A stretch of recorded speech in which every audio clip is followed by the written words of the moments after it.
Good afternoon, everyone, and welcome to another exciting episode of Entab Presents CampusCare EdTalks, an exclusive platform where we invite pioneers from the education industry to share their years of experience and insights with us. With an experience of and to let you know about NTAB, we are a 20-year-old organization engaged in providing matured and futuristic ERP, CRM, and mobile apps. So today we have leaders of several prestigious schools in our panel to discuss about inculcating values through learning and imparting values like empathy, patience, honesty, care, freedom, charity, etc. contributes in shaping an individual's personality. So let's hear from our leaders about their initiative for building a better community around. So let me introduce you to our panelists today. Please welcome Pallavi Naik, ma'am. She is the guiding force behind Dr. Kalmadi Shamarao School, Pune, for more than 2 decades now. In her overall experience of more than 28 years, she has presented several papers in national and international conferences. She is a teacher trainer and facilitates sessions on developing language skills in young students. Welcome on board, ma'am. Thank you very much. And hello, everyone. Thank you, ma'am. Moving on, we have next the director of Saint Kabir School, Hisar, Haryana. Ma'am is also the founder and book depot manager at the Delhi chapter of Human Library. In her career span, ma'am has focused on inclusion in education, working with underprivileged children, setting up a pilot KPO run by visually impaired, and teaching art to intellectually disabled children. She also trained teachers and school leaders on peace education and managing diversity in schools. So please welcome Neha Singh, ma'am. Ma'am, welcome to Campus Care Ed Talks. Thank you so very much. Good afternoon, everyone. Next, we have with us Miss Alka Sahani, ma'am, with an experience of more than 17 years in the field of education. Ma'am is currently heading Vidya Jain Public School, New Delhi, as a principal. Being an eloquent speaker and trainer, she believes in guiding her teachers and students. And ma'am has also been recognized and acclaimed by various organizations for her contribution to the field of education. Welcome to Campus Care Ed Talks, Alka ma'am. Thank you so much. And I'm looking forward to a very enriching session of learning and sharing today. Thank you so much, ma'am, for coming. And last but not the least, we have Neelu Sharma, ma'am, with an experience of almost 3 decades. Ma'am is currently associated with Imperial Heritage School, Gurugram, as a principal. She is one of the founder teachers of DPS Bangalore and DPS Gurugram. Her objective is a harmonious development of the intellectual, physical, social, moral, and spiritual individual. Honored to have you here, ma'am. Welcome to Campus Care Ed Talks. Neelu, ma'am, you're on mute. Thank you very much. And good afternoon to all. Good afternoon. So, as we are all the ladies here, let's start without any delay. So, Women empowerment. yes, ma'am, of course. So, Neelu, ma'am, I'll start with you. Yeah. Ma'am, your school organized any curricular activities like each one teach one, or visit to any old age home to inculcate the value of community services? Yes, we are into moral education or value education, and we lay stress on it. What we have done is we have inbuilt value education as part of our curriculum. And according to me, value education in the present scenario is very, very important. The children need to be sensitized and they need to be morally very, very strong. Now, as the situation, every day we keep listening about different situations, whether it is related to recently what is happening is farmers' strike, or maybe the before that there were other sort of situations which keep erupting. And for this, the children have to be sensitized. The children need to know how important values are in the present situation. So in our school also we have inbuilt curriculum.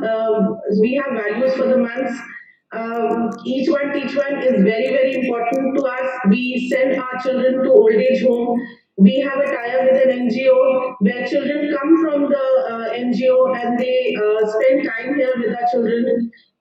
We sensitize them and tell them how privileged they are. See, they need to have the gratitude feeling, because seeing other children coming from the NGOs or from the government schools where they are not given that sort of an infrastructure, where they are not privileged to have anything and everything that they require. So, looking at that, we tell them that how privileged they are. We sensitize them by showing and spending time with them so that they know that whatever they have is much more than what these children have. So these children are invited to our school. They spend time with our kids. They play in their. Basically, they use the infrastructure that we have. They are taken to the computer lab. They are taken to the art and craft. They are taken to the math lab. They are taken to the robotic labs, so that they spend time there. They learn there. So our children teach them. Hands-on experience is there. They work with the computers, they work with the robotic materials, they work with the art and craft material. They spend time here, and then we even have. As I've told you, we have a tie-up with NGOs. So we have a tie-up with Deepashram where we invite the children here. So they are children who maybe are not I can't say that they are mentally challenged, but then yes, maybe they are impaired children. They some of them are also mentally challenged, but they spend time with our children, and I've seen children spending time, and the way they handle these children and the way they spend time with them is worth mentioning. And I, according to me, if we show a proper direction to our children and sensitize them at this level, I think they'll be a much better citizens in future. So Absolutely, ma'am. yeah, So yes, ma'am. and we say that schooling is the basically a platform where we are building our future citizens. So when we say that we are gearing them for 21st century, I think value education is very important. Is one of the important things that the children need to learn along with academics. Definitely, ma'am. And moving to Pallavi, ma'am. Yes, Ma'am, am I the same same, yeah. question? Okay, let me begin by saying that according to me, values are very important tools which we provide to the students in school for their character and personality development.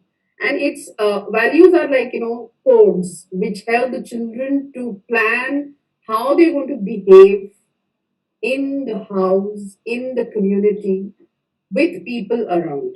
And they give you provide the do's and don'ts of human behavior. Also, very important, I feel, is values regulate human behavior, actions, perceptions, and interpretations. If I have to talk about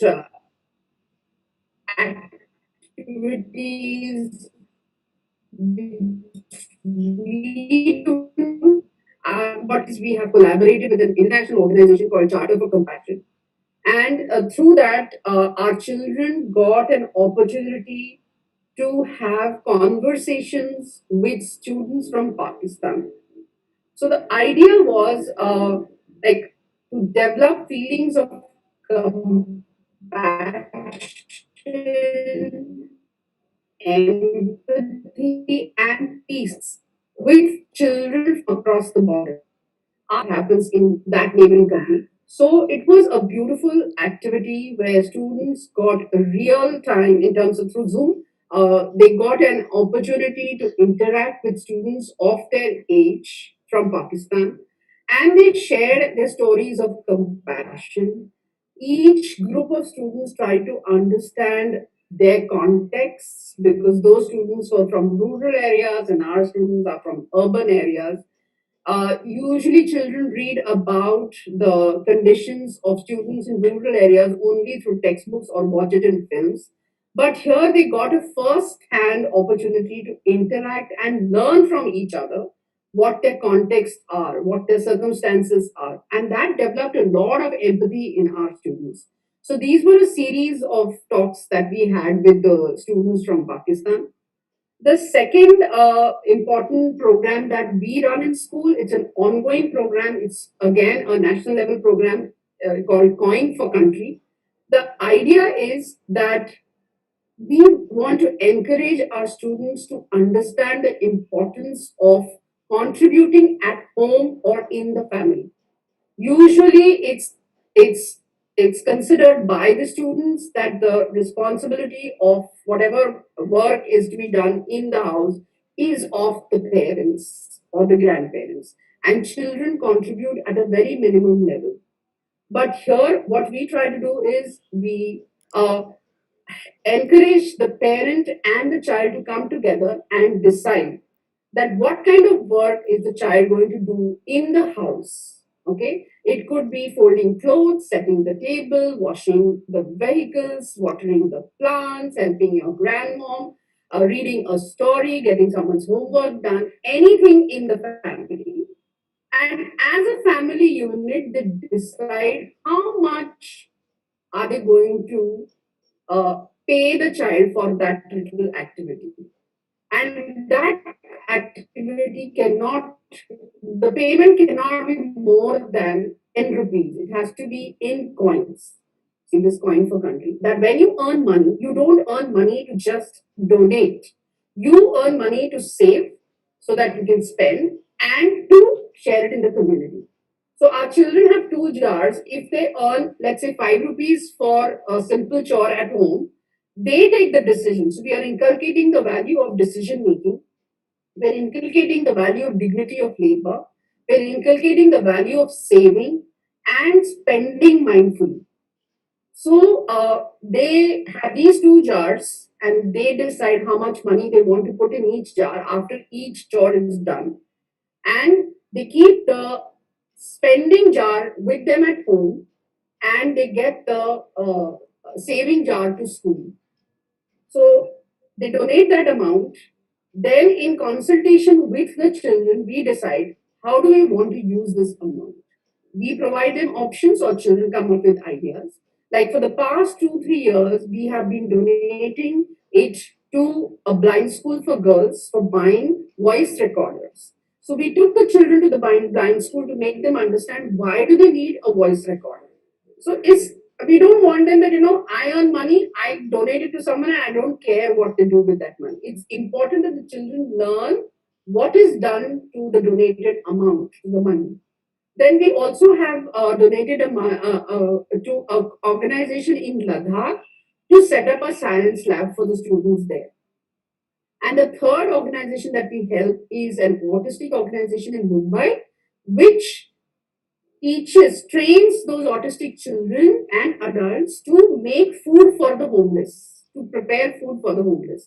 So a gamut of organizations that we have partnered with, and the children understand that when you donate money for a cause, it should be used properly and it should go to the right person. And these are few activities that we there are a list of activities that we do in the school, and we don't do it as a standalone activity. It's these are all ongoing activities.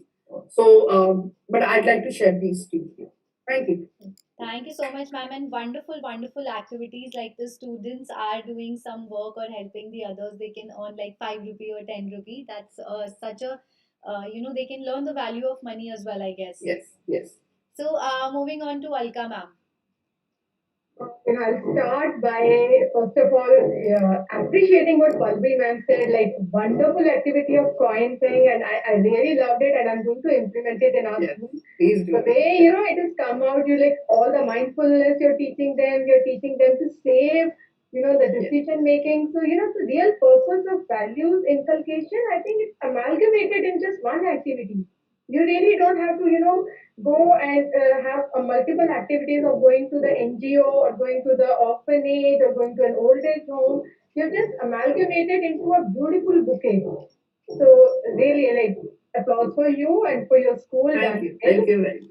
And that is something definitely I'll take from her. And I just because most of the things which Neelum said and Mrs. Purvi said, we've been doing it. I would like to share what our students did during the pandemic. During the pandemic, you were not able to take them to the old age homes, and we were not able to, organize any visits. Each one was also slightly not possible. So during the peak time, what they did was we had this mask making activity. So they prepared the masks and they distributed the mask. They went to the slum area nearby, maintaining the social distancing norms and all, and they distributed the masks to them. Even the books, the old books, because the pandemic, the lockdown started on 22nd of March. The new classes began on 1st of April. So they had their old books, which obviously they didn't have to use it. So they donated their old books also. We just encouraged them, there must be someone nearby your home who needs books. Go just donate your books, your old registers, which has some space, blank spaces, and you're not going to use them. Just go and donate it to them. And they took that initiative, very wonderfully. So it was like not only donating, I would say they went beyond donating and embracing them. They embraced this underprivileged strata of the society, and it was sharing of happiness when they got. And like at that time, even the mask availability was it was a scarce. Like masks were, you were not able to get the masks only, at the in the market. It was actually kind of a black marketing at that time. So they took old socks and they prepared the mask and then giving it to them.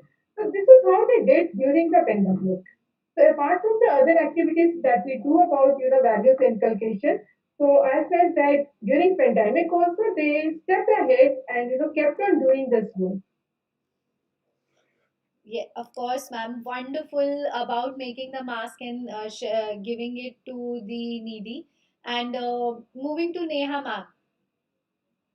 Yeah, thank you. First of all, thank you so much. It is already such an engaging session right from the word go. And with all the cumulative experience I have from all the seniors here, thank you so very much, NTAB, for giving this opportunity. It's amazing, amazing learning here. So thank you so very much, ma'am, all the three ma'ams. I would only want to add to the list. Of course, there are things that every school, by the design of being a school, does.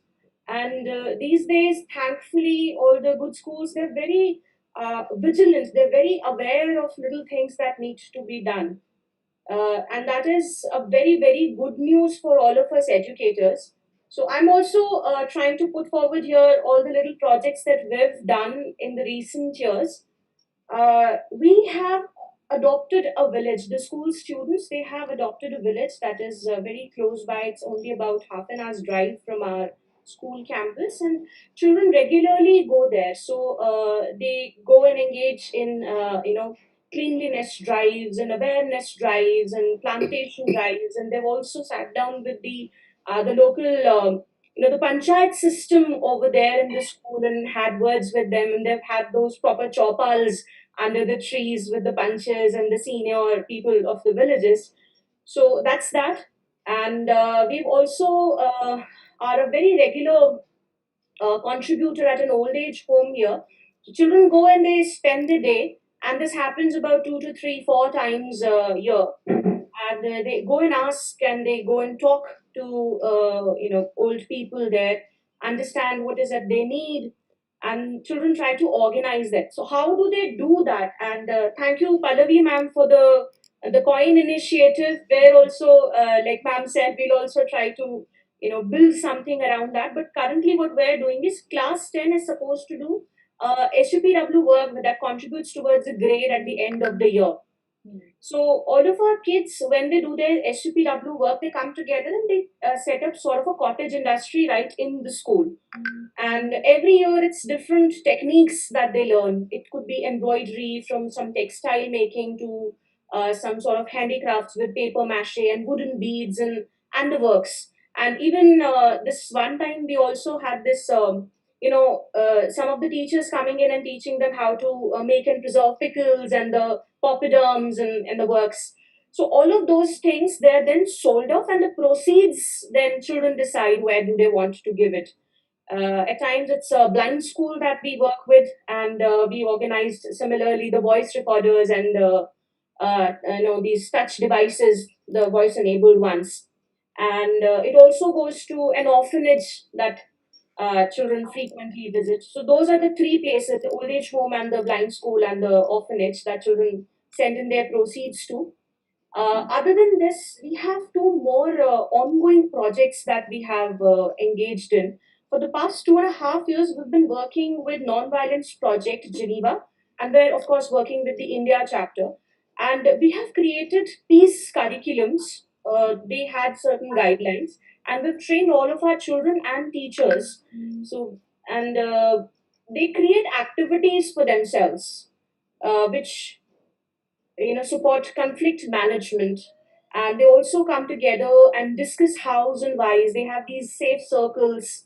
All of that is really beautiful to witness, so it passes on from one person to another. This is how we have sort of redesigned the each one teach one program. It is not specifically and related to academics, but it is more towards talking about hows and whys, and um, advising the other people and inculcating all of these practices into the daily day-to-day learning and teaching, give and take and the transfers and transactions of business. So that's that. This year, when pandemic had just started, there was this uh, little initiative that was born, and our children were the very first ones to join that. It's called Santa Brigade. And in the past, I think 7-8 months, what our children have done is they've distributed two things. One is mask and another is sanitary napkins. And all of this distribution has happened right in their vicinities. The didis and the bhaiyas who come and help in the households, the chokidar, at the gate of the society.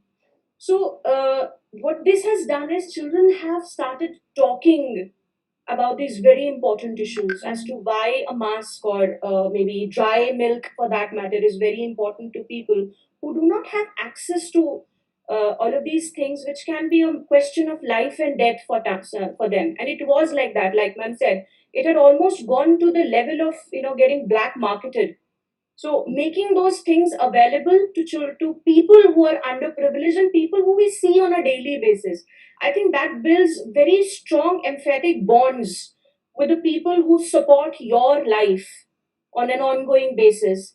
And also distributing and raising sanitary napkins, and these were, by the way, biodegradable ones. We had sourced them from somewhere. A little small cottage industry in Banaras and Vrindavan, both of these places. And these children, when they had gone out and giving these didis and donating them that set of sanitary napkins, they were also talking about why is it important to switch to something that is, one, good for their health, two, also good for environment. So those are the things that I would like to share, and I hope it helps you people there. Other than that, of course, it's the same thing. We have sent messages out to the army, and there's this big flag displayed with all our children's handwritten messages and their paintings and drawings on Siachen Glacier. And like ma'am said, there was a interaction with the students from Pakistan. We've also had a similar interaction with children who are living along the line of actual control. So that again, yes, it sort of creates contemporaries for you. See, it is said that when you go and meet a person who's very different from you, you create new opportunities for you to learn. If you go and meet only people who are like you, your understanding of life and world is very limited. So I think creating those parallels for children is very, very important. We've also partnered with this rural school and we have this exchange program that is on an ongoing basis. Whenever we have an event happening in the school, we always make sure to invite all of these children from the rural partner school that we have. And our children also go and visit the school on a very regular basis to learn how learning happens for them on a daily basis. This partner school is also a part of this midday meal scheme. So something really fun to that children learned there was this clutch operated milk dispensing system where they were ensuring that not even a single drop of milk gets. So the learning is from both the sides. It's not just the urban children going to a rural school and teaching them the new technology that is coming in and how they're very deft with their computer and technological skills. It is also the rural children who are teaching the jugaad technology to the urban schools. So yes, again coming back to it, creating parallels and contemporaries and people who are very different, I think is the basis of the world today, because we're coming together and still there is such a diverse world to comprehend. uh, just resting it there. Thank you.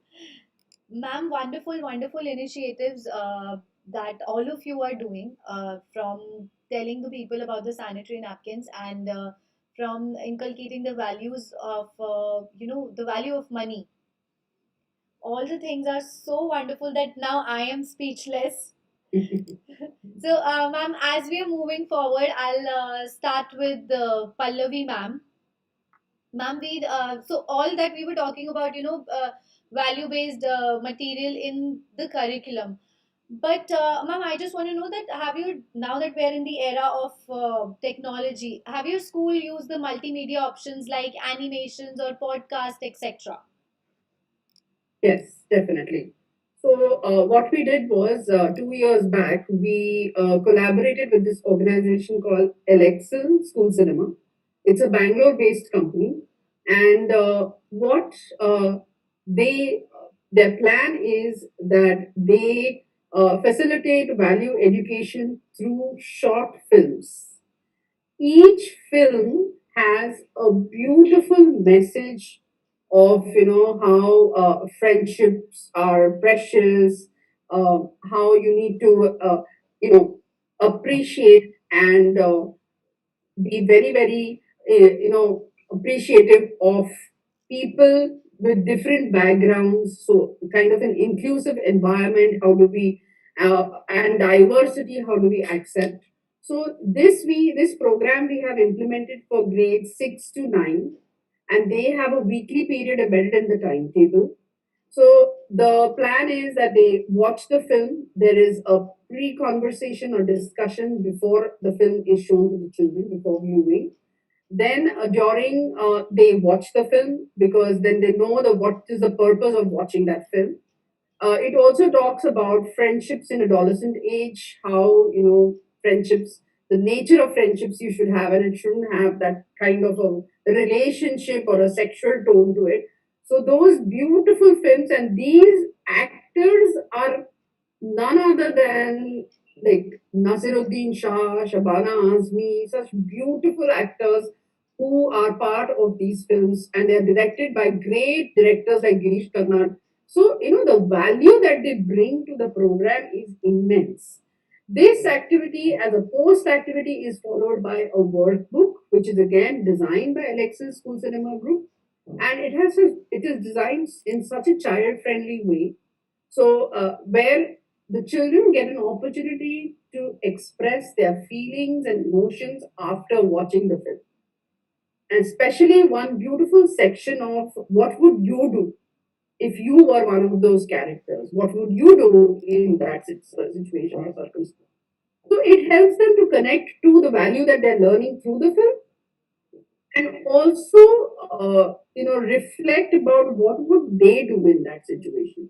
It's easy to watch the character take different actions or behave in a different way, or in the way that is portrayed in the film. But what if you were the character? How would you behave? So that helps the children to connect to Right. the character and the product that they are watching. So this is one where a lot of films, workbook activities, a lot of discussion that happens. So it's a beautiful mix and blend of technology plus human interaction. Right, ma'am. Wonderful. And moving to Neelu, ma'am.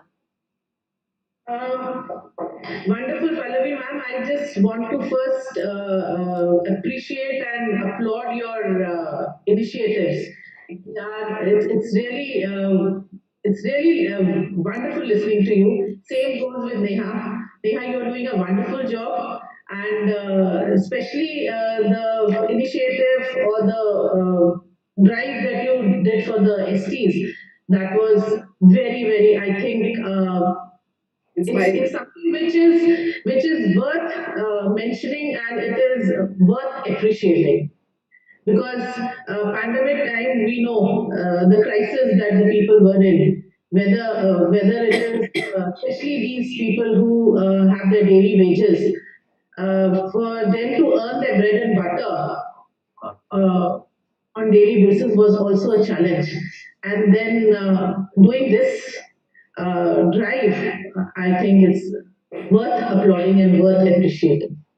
Now, as far as the question which Nisha just asked, yes, see, one thing is we are at our school, we also do a lot of animation films.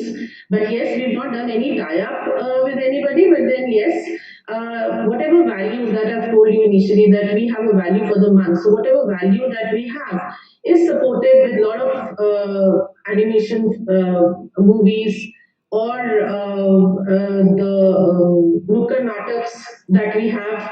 So it is more of human. The teachers are involved into it. They do in collaboration with the children, especially the senior children. They do a lot of, they sit with the teachers. They do script writing with them, and then is when it is executed. They do a lot of discussion on this, and every day, especially in the morning, because we have the CT period in the morning. So every day there is 10 minutes or 15 minutes which is given, where we talk about the values, we do different activities related to the values. So it's on everyday basis. Smaller classes, in junior classes, we do it in circle time, where they discuss about these values. There are movies are shown at that point in time. We do discussions. We have role plays. Theater is there where they do. So yes, we have not done any tie-up with anybody, but then yes, there's a lot of human intervention. There's a lot of human, or what you call it as teacher resource is being involved into it. So teachers do their research work, because to show an animation film to a child also needs a lot of resourcing, because you just can't go into a YouTube or a Google and just pick anything related to this, because there's a lot of previewing which has to be done by the teacher, because here every word, every sentence that is being spoken has to be a relevant thing. So everything is being seen by the teacher first, and then it is reviewed by the teacher first, and then it is shown to the children. So yes, this these things are there, because see, as it is said, that children learn better when they see something, because you can especially in junior level, see is very important. They see, they listen, and they retain. So learning is much better. You can talk about friendship, you can talk about empathy, we can talk about any value. But then if it is hands-on to whatever they are doing, if we talk about friendship, we celebrate Friendship Day. We tell them how important a friend is, and how does a friend help. Now, when we talk about circle time, in circle time, we talk about safe circle. When we talk about safe circle, we tell them about how important friends are, how important your parents are, how important your teacher is, how important your nanny is. So these are the things that we talk and we tell them that these are the people who are in your safe circle. This is, you can depend on them, you can rely on them, you can talk to them, you can spend time with them. So these are the things that we do just to ensure that values are being taught in a proper way. Definitely, ma'am. And moving to Neha, ma'am. Uh, See, we have been doing, see, these days every school does a little bit of Yes. everything, and we all have our little signatures that we're very good at. So our school's signature is the Nukkad Nataks that we do. These are JNU style, Nukkad Nataks, and for the last 4 5 years, we've been very active with doing these Nukkad Nataks. We've done awareness drives. We've taken it to national stages. We've even presented it on inter-school competition stages as well. And now, see, and I'm sure everybody here will agree with me. When you are working in a school setup, you don't do things overnight. It is something, everything that you see on stage, everything that you see in your students, everything evident, manifested, is a is it takes time. It is built over built over years and years of teacher student interaction. It is built over years and years of teaching and learning. So when the pandemic hit and everything had to go online, obviously there was no way we could have cut down all of these activities that support learning, because this was the only way to stay connected. There is only so much you can do with the academics when you are not in a classroom with the students. The human element is taken away. It becomes all the more important for you to find ways to connect with the children, and that is when we had taken on the Nukkad Nataks and this awareness drive online. So this is for the first time, and very surprisingly, all the kids took to the platform beautifully, even faster and more, in a more comfortable way than the teachers. So kids as young as class one and class two graders, they were making awareness videos as to how and why you should be wearing a mask, how hand washing is important, and we were circulating it not only on the social media pages but also in the different classes. So if a video was made by a class one student, we were ensuring that it was going to all the other classes as well. So it's a huge motivation for children to see their peers do things. And also for Nukkad Natak, we had a senior team ready, and in the last 1.5 year, we had started working on the junior team, and the senior team was in a sense training them. So there was no direct teacher sitting in with the junior Nukkad Natak team and training them. There was a teacher present in attendance, but senior students were taking care of all the script writing and enacting things and your voice modulation and your presence. All of that had gone online, and it happened beautifully. It was, really, so assuring to watch these kids do all of these things online.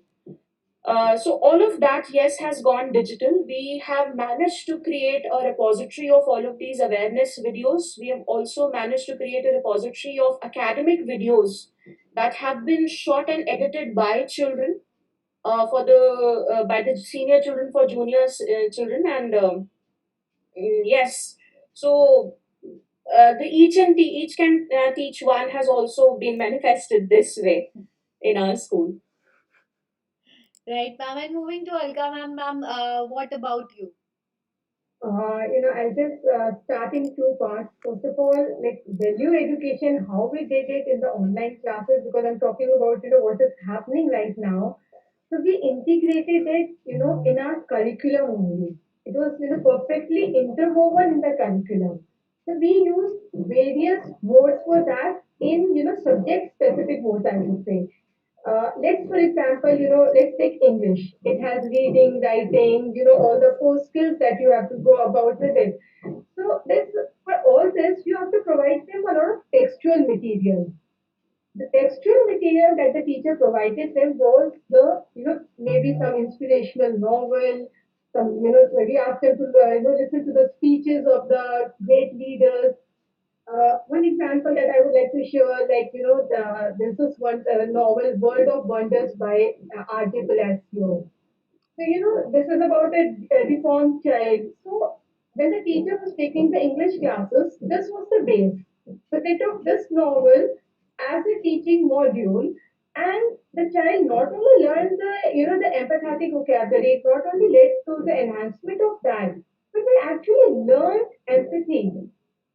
They learn the word empathy, the small dialogues that the novel has.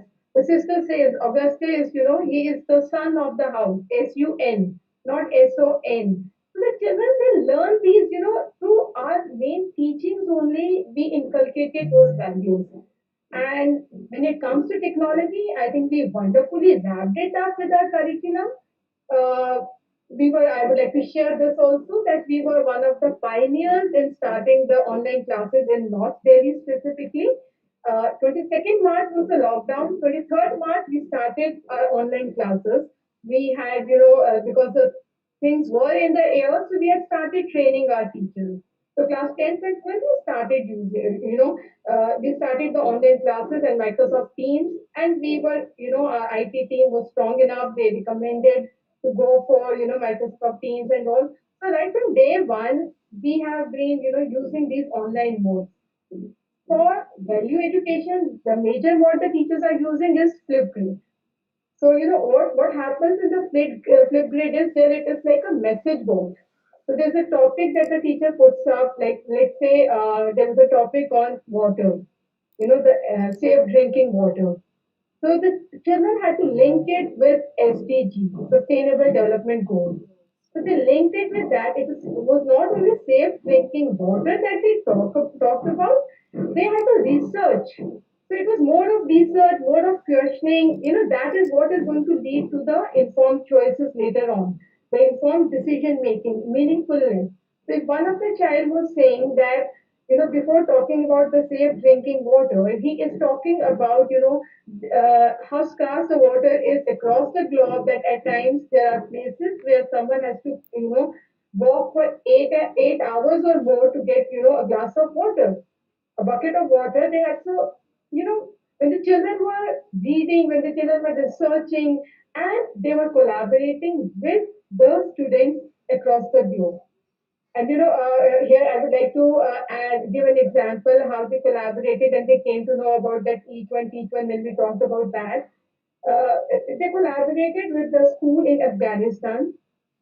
Collaboration which started with emails, and when they were actually doing the collaborations, that area is, even though it was Afghanistan, Kabul, the main city, but then the internet, they had a lot of internet disruptions. We could actually have a Zoom session of not more than 2 to 3 minutes, Oh my and we God. had to, it was disruptive, and then again it was back to emails.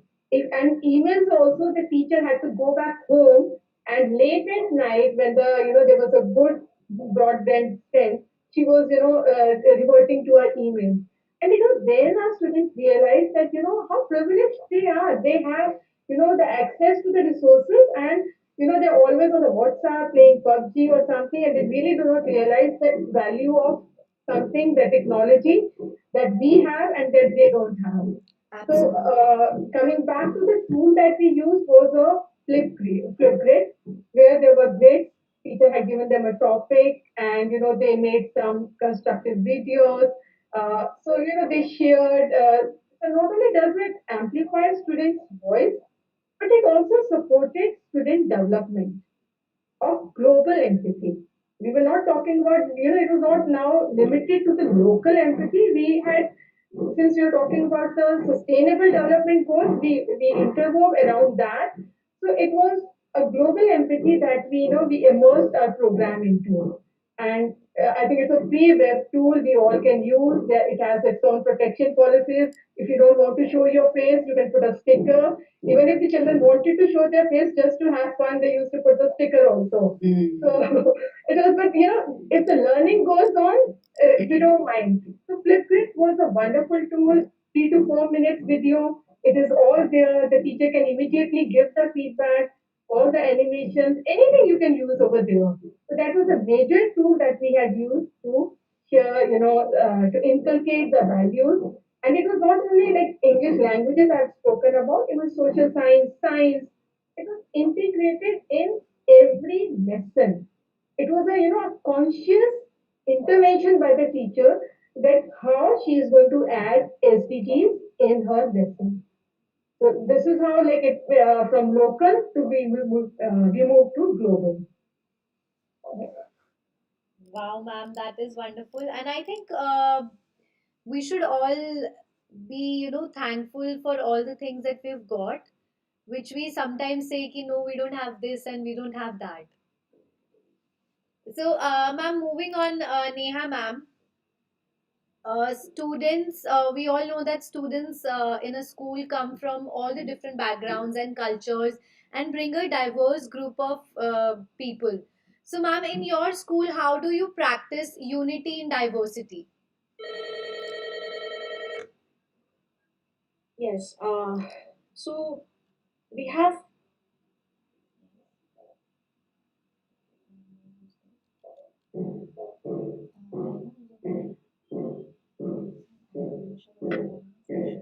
Shall I continue, ma'am?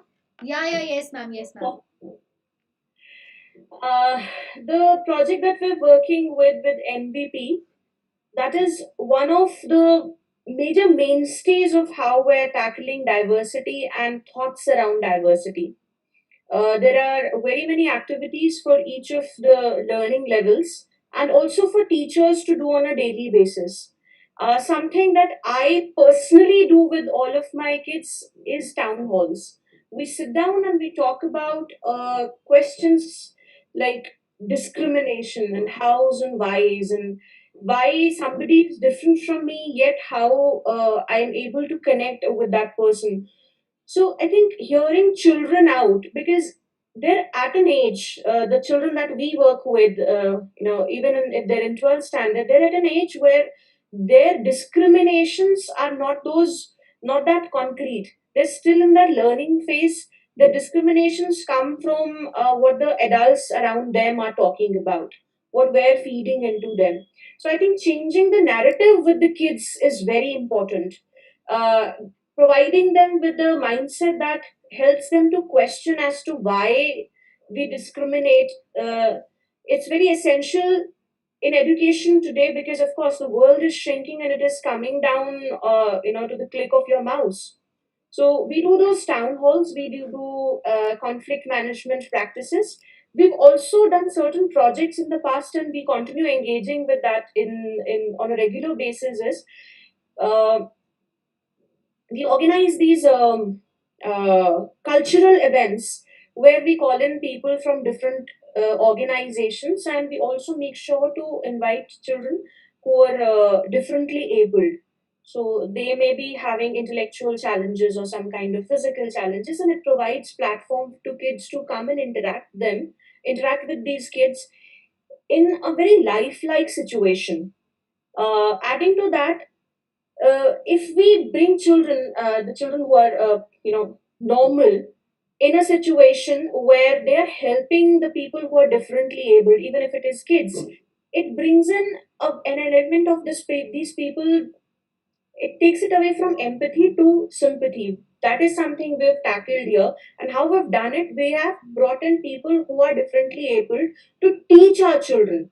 So we have had this visually impaired person coming in and talking about theater and having 3 to 4 day long workshops with our kids. So this is also to understand that being a person who's normal, being a well formed and able bodied, and a person who has a fully functional brain and being well placed in society is not the only way to contribute into the society. It is also to be important to be emphatic. It is also to add value, attach value to people who might not be as able as you, but they may have other faculties very developed, and they can have skills that you may or may not have. So, to understand that everyone can be a contributing person in the society, I think it is very important to flip it. like ma'am said, using that tool in the normal life, in your normal schooling, is also very important. We only talk about teachers who are who are trained in special fields to help these children. I think we need to take that help word out of the equation. It is just the disability. They may be looking at the life in a different way, but bringing in teachers who are differently abled may also open doors for children to also have a very, uh, you know, a very respectable and dignified space in their heads and hearts for people. So I think that's one step going forward towards creating not just a school, not just a life, but a future for people where everybody has a place, and a very rightful place, in creating spaces also that ensure dignity to everybody who exists. It doesn't really matter if you are normal, to say. Right, ma'am. That's how And we do it. wonderful, ma'am. And ma'am, moving on to Neelu, ma'am.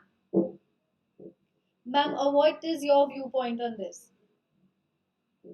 My viewpoint is I agree to Neha. Unity and diversity in schools are very, very important. Again, looking at the present scenario, because there's lot of things that are being portrayed on media. So, where we cannot categorize or compartmentalize things. So, unity and diversity again is a very, very vast and important subject. So when we I just said each one teach one. We have tie up with an NGO where we invite children. Now the children do come in. Now there are different levels. Some are maybe mentally. Not correct, some are maybe physically, and but then if you expose them, if you see how they interact with these children, it's very difficult to again say that these children are not normal children. Now, there was, I'll just quote an example. There was one child who was a disabled child, but then he beautifully drew things from his feet. Wow. So, I don't have a picture right now, otherwise, I would have shown it here. He did a commendable and wonderful job. So, even our children who were good artists were zapped to see him. So within 5 to 10 minutes, he created a full scenery on a piece of paper, and then he used different colors to color it. And the concept of a mountain being brown and the grass being green and the flowers of different colors, he knew it. He was not taught, but then he could do it. So our children just were very very happy, and they gave an awestruck. They were awestruck, and they said that how does this child know that one can even draw it with the feet, and he drew it with the feet, and it was even we were shocked to see. Now in every year when we call these children, our children want that child to come in, and he's been coming to our school since 2 years. So, this is something which is again very heartening to see that we cannot say that this child is not a normal child. Yes, he can be a disabled child, but okay, but then mentally, physically, he can be challenged, but then mentally, he is not. So I think we should not say, even in the inclusion education that we have in our school, there are children who are have high IQ levels, and there are children who have low IQ levels. But again, we should not, when we are talking about inclusion education, we should ensure that they are part of the system. we should not isolate them. We should not say that this child is different from the other child. We might be knowing it, the teacher might be knowing it, but we cannot show this to the child, because when we are talking about inclusion education, we should show it as one. And then one more thing that we do is we have different. We celebrate all the festivals in school. This is also which is very very important. We don't say that because we are in India, so or if we are in Christian school, we only celebrate festivals which are to that related to that religion. No, or if we are say Hindu dominated school, so we only celebrate Diwali or things like so. So in school we celebrate Eid, we celebrate Gurpurab, we celebrate Vasant Panchami, we celebrate Diwali, we celebrate Christmas. So we celebrate all, and we celebrate it with same fervor. It's not that one is less than the other. So it is the same. So for us, we tell them that yes. Uh, every religion is equally important. So this is how we take things forward as far as the unity and diversity is concerned. Wonderful, ma'am. Wonderful. I must say, I think living in India, I feel like nowadays everybody is celebrating all the festivals. They We just, have to, I we think, and we should. yeah, ma'am. Of course we should. And it's just a excuse or a reason to be happy, eat sweets, I guess, or Yes. exchange gifts. Yeah. So I would say moving on to Pallavi, ma'am. Yeah.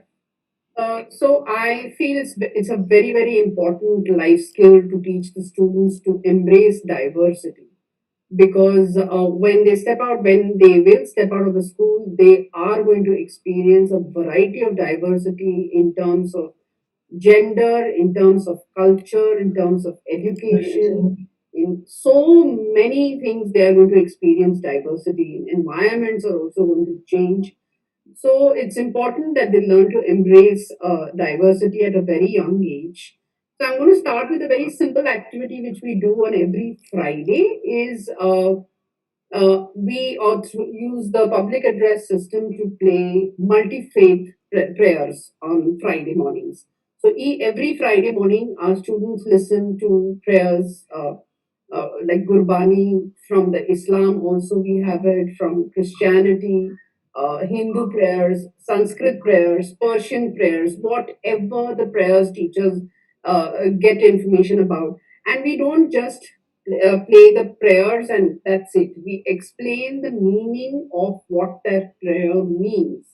What is the essence of that prayer to all the children? Because then that connection is formed. Otherwise, it's something which is being played and it's not important to pay attention. So once the meaning is understood by the kids, then they are able to connect with it and imbibe it, make it their own prayer. Second thing, on Friday after the multi-faith prayer, we have a 1 minute storytelling session. Again, from different cultures, global cultures, we uh, invite students to narrate, and it has to be a very short story. So we've had stories in German, in French, in Sanskrit, in Arabic, whatever languages. Children have made an effort because we teach a few of these languages in school. Other languages, children have made an attempt to learn it so that they can come forward to narrate the stories. And the question is, what happens when children don't understand the story?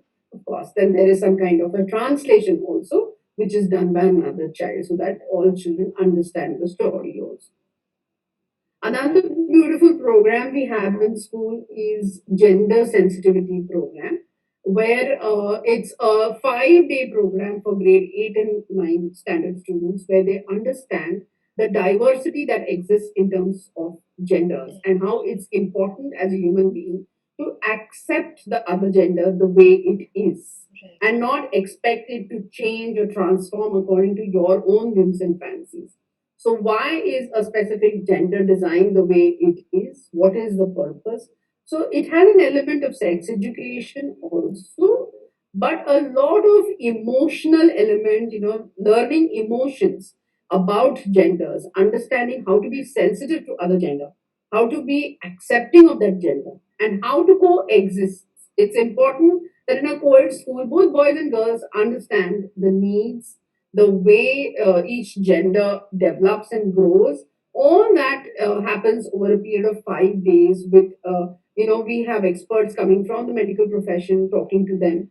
We have people who work in this area of gender sensitivity, facilitators, come and share their experiences through a lot of interactive sessions. So, this is a 5 day program that has been going on for a very long time. I think more than 20 years in my school, this is going on. The format has been evolving over a period of time, and it's not the same because things have changed so drastically around us now. And the third very important program that we have is run by a counseling unit where we accept and include diversity in terms of learning differences. Okay, so we have children who need a remediation, or they need that kind of support through remedial learning, and there are children the other side of the spectrum who are gifted, who need some kind of a nurturing program.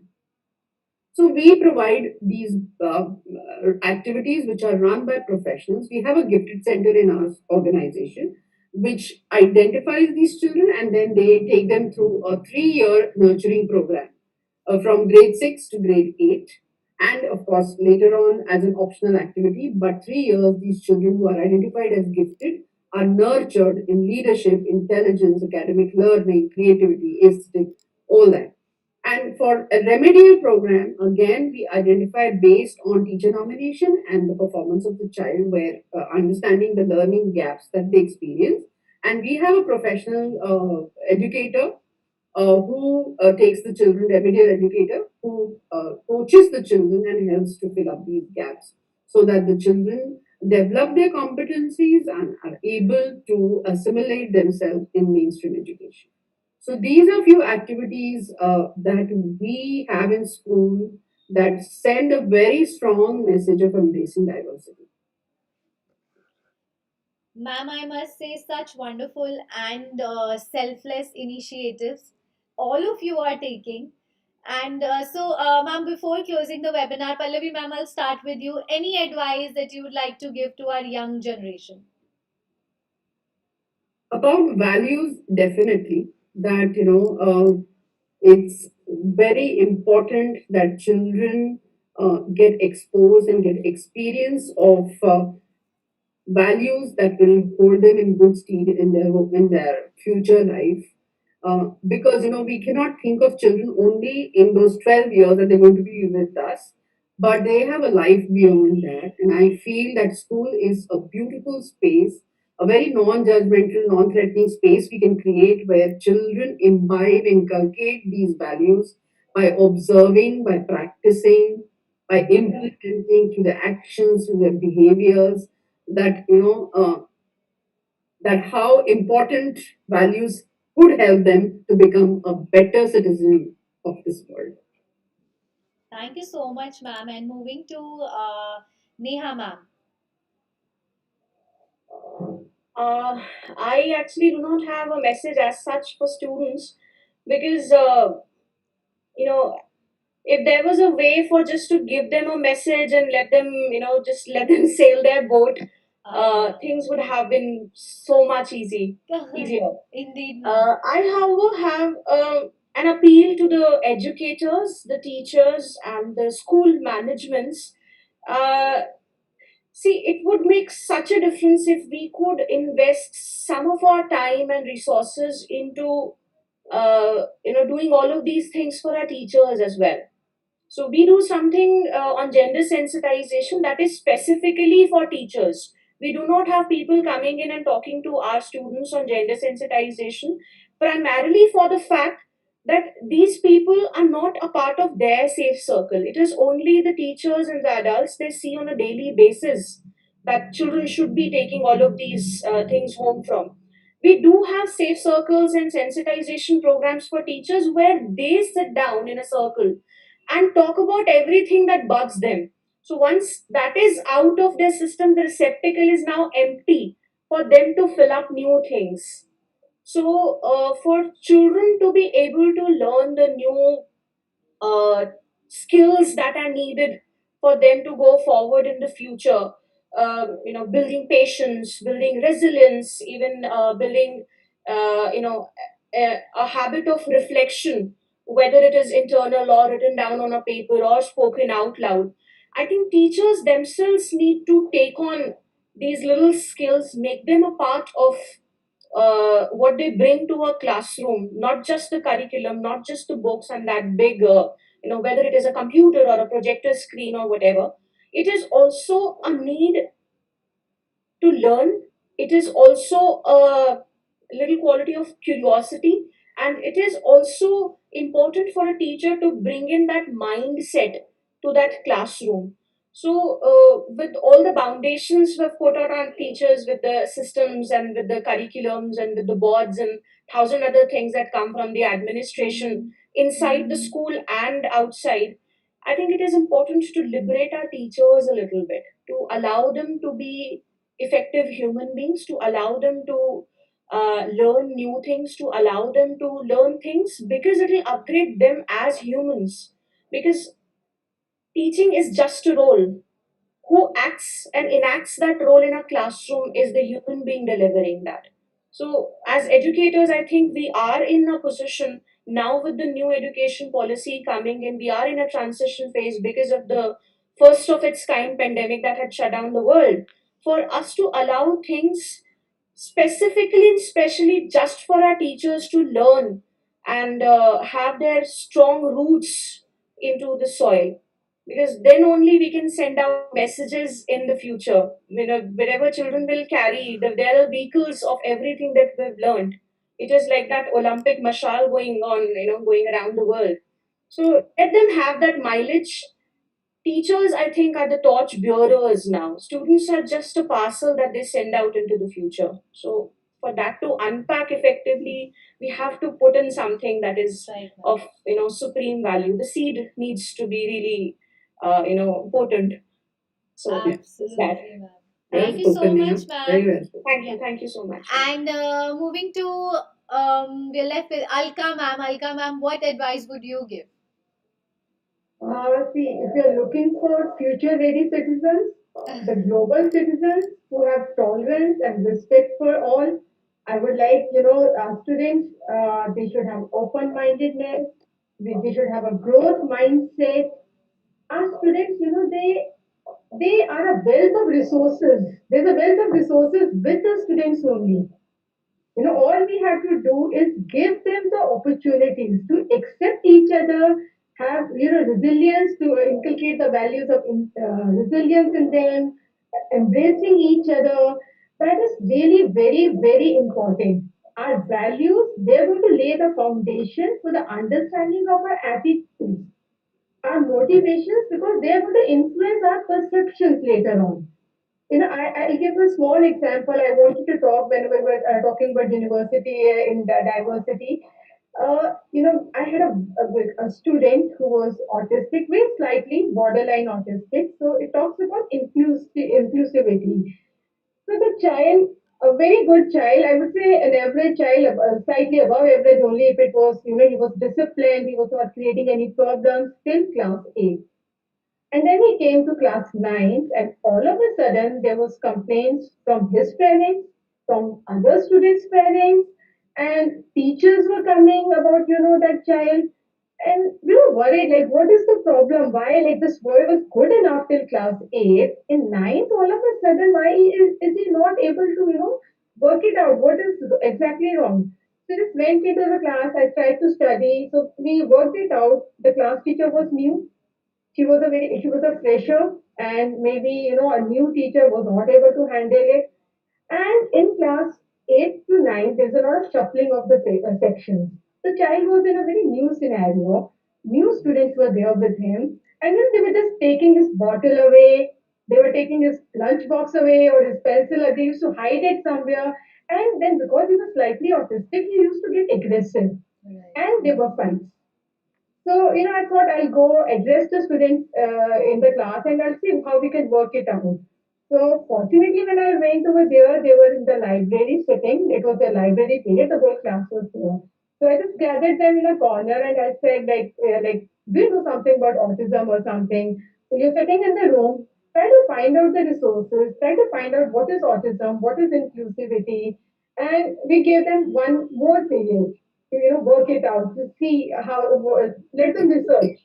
Let them question their teacher. Even the teacher was told to research because she was also not aware much of it. Even she had to research.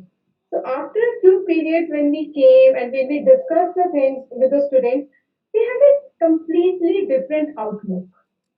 The child now, he's passed away. He's gone, he's done his 12th and all. He did very well in his 10th as well. But it is, the mindfulness that came in the students. It's just we teachers, as the school, as the authorities, we have to provide that vision. We have to lead them. Once we provide them that vision, they will inculcate these values of open-mindedness, growth-mindedness, the well-being sessions you can organize in the schools, the yoga sessions, that can be there. And the challenging stereotypes. Why home science is only with the girls? Why don't we tell boys also, to come take home science, be a part of the cooking activities? So, yeah, when we talk about gender sensitivity, equality, so at that time, even if this growth mindset, if this challenging stereotypes come about, I think we are inculcating values. And this will help us to create the future we want to experience. This will lead us to that future. Absolutely, ma'am. And moving to Neelu, ma'am. Neelu, ma'am, what advice would you give?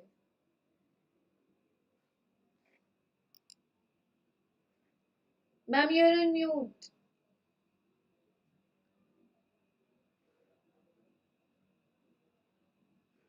I think everything has been very beautifully portrayed and told by all our three educators, Pallavi, Neha, and Alka. I would just tell a quote which is very well said by Albert Einstein. He said, "Try not to become a person of success, but rather try to become a person of value." So I think that is what says it all. Because if I keep talking about it, I keep repeating the same thing what our three educators have said. So I think this quote by Albert Einstein very clearly says that we have to be a person full of values. That is what will take us very far and give us all the success in our life. Thank you so much, ma'am, and thank you so much, Pallavi, ma'am, Alka, ma'am, Neha, ma'am, and Neelu, ma'am, for giving your valuable time and sharing all the insights about how to inculcate values in the young generation. And thank you so much for all the viewers for joining in today. It was a wonderful session. Thank you. Thank you very much. Thank Thank you you, very ma'am. much. Thank